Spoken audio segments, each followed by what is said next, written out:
Hello everyone, let's have a quick look at the new income tax versus old income tax, how to find out that feature through the income tax website itself. Let's get started. First of all, go on any browser, type Income Tax Act 2025 and press enter. Income Tax Act 25, go to that website.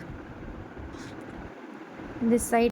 So once you are here on the Income Tax Act, there are 4 options. Click again on the Income Tax Act 25, it will take you to a new tab where you will see the sections, provisions and rules comparison of old act versus new act.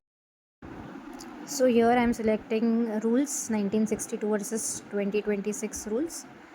I want to search rule, let's say salary.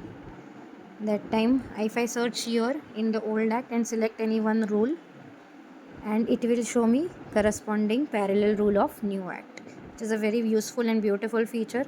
Here you can go and click on view in parallel reading, and both sides you will see old act as well as new act. Tell me if you require any other video, or if you require this video in Hindi, I will be more than happy to share this. Also, there is a print option here.